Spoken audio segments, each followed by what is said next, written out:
लग्नानंतर होईलच प्रेम या मालिकेच्या पुढील भागात आपण पाहत असतो की आता खरं तर इकडे नंदिनी आणि त्याचबरोबर काव्या जी असते ती इथे जी काही रम्या असते तिला इथे लग्नासाठी रेडी करत असतात, तिला तयार करत असतात. तेव्हा इथे खरं रम्या म्हणत असते, तुम्ही असं मला जबरदस्ती नाही करू शकत, माझं लग्न जबरदस्तीने नाही लावू शकत. तेव्हा इथे काव्या म्हणत असते, आपल्या घराला वरदानच आहे जबरदस्तीच्या लग्नाचं. नंदिनी सुद्धा बोलते, आमचं पहिलं लग्नसुद्धा असं जबरदस्तीने लागलं होतं ग, मग नंतर आम्हाला कळलं आमच्या हाती काय सोनं लागलंय ते. लगेच काव्यासुद्धा रम्याला म्हणते, तुझ्याही हाती लागेल सोनं विजयरावाच्या रूपाने. तेव्हा खरं तर रम्या रागानेच खरं तर इथे काव्या आणि त्याचबरोबर नंदिनीकडे पाहत असते. आता ह्या दोघांचं लग्न तर ह्या दोघी लावूनच राहणार. आता इकडे दुसऱ्या बाजूला जो काही विजय असतो, विजयचा मात्र वेगळाच काहीतरी गेम सुरू बरं का.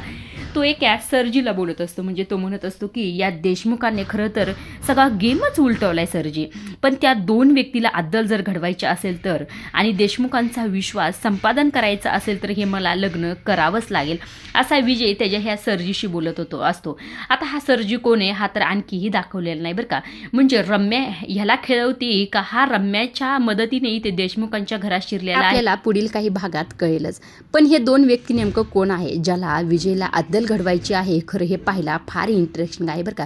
आता विजयचं बोलणं झाल्यानंतर इकडनं खरं तर विजयला तयार करण्यासाठी जीवा आणि पार्थ आलेले असतात. आता विजय घाबरलेला असतो, त्याला वाटतं असतं की ह्या दोघांनी माझं बोलणं तर ऐकलं नाही ना, पण नसेल ऐकलं कदाचित, कारण की इतक्या लवकर तर विजयचा गेम नाही संपणार असं वाटत आहे. आजच्या पुरतं एवढंच. अशा डेली मालिकेचे अपडेट जर तुम्हाला जाणून घ्यायला आवडत असतील तर आपल्या चॅनलला जरूर सबस्क्राईब करा आणि तोपर्यंत पाहत राहा लग्नानंतर होईलच प्रेम. धन्यवाद.